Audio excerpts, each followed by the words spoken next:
Hi guys, Meg Loeks, and I wanted to show you how I use my new bokeh overlays.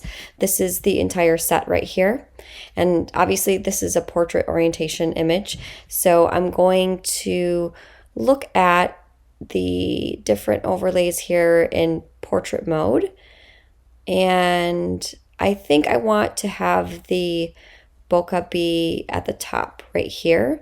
I could have it be, of course, along the side too, where the light is coming from, or really anywhere.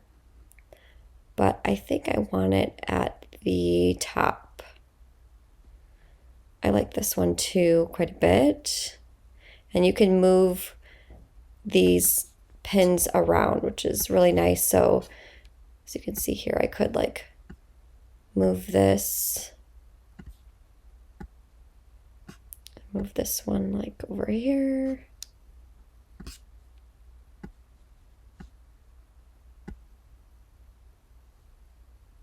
Like so.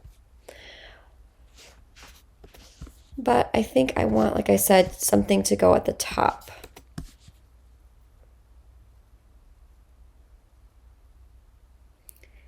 I really like this one right here.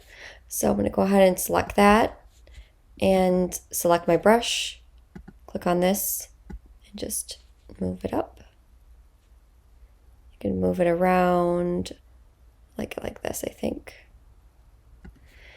And I can make adjustments if I want. I feel like this is a little bit too warm for the image, so I might bring down the temperature just a tiny bit. And I can always bring down the warmth here too, and the saturation.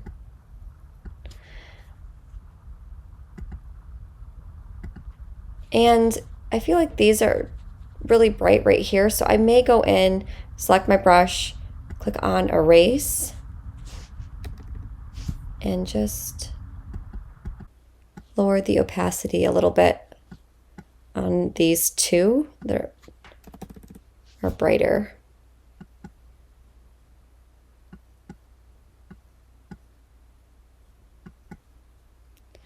And I may just go in here again and lower the saturation a little bit more. Okay. I wanted to show a few more examples. So here is a horizontal image. This is the final after the bokeh overlay has been applied. So I would just go in here and then look at all of these options.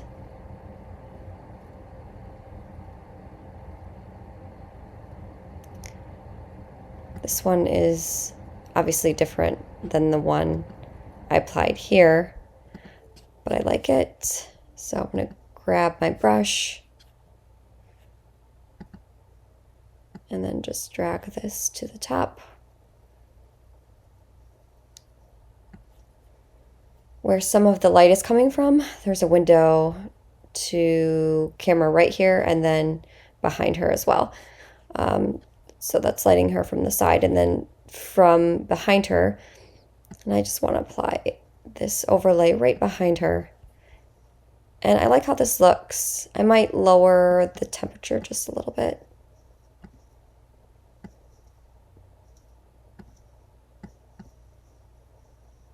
But I think I would keep it just like that.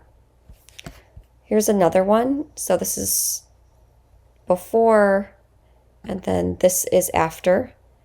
And I just kind of added it down here below since there's a lot of light and haze already at the top of the frame to kind of help balance it.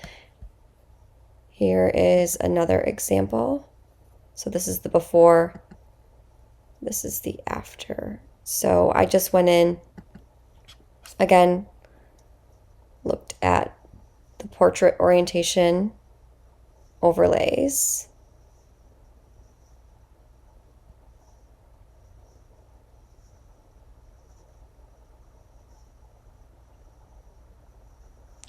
And let's say I wanted to use like this one, for example. What I would do is just click on it and then go and select my brush. And I can just like drag and move this and it's split into two pieces, which is kind of nice. So move this around a little, kind of frame her, and I could select the eraser and just like brush it off her hair a little bit.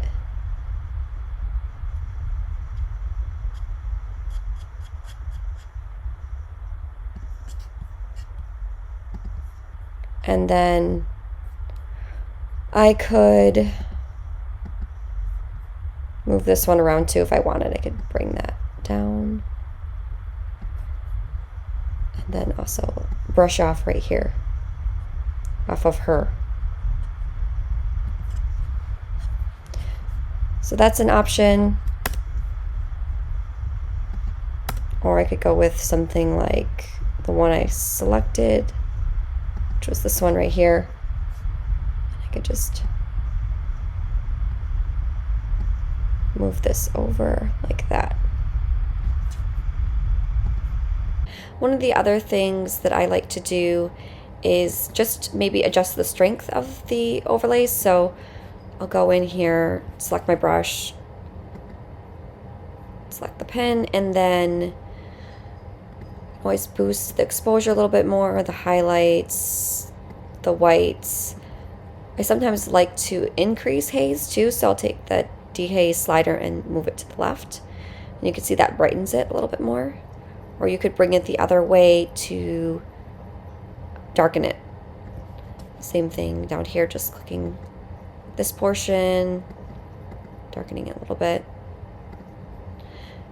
And so I sometimes just tweak these sliders and move them a little bit till I get over the way I want it to be. Thanks guys, and I hope you found this tutorial helpful.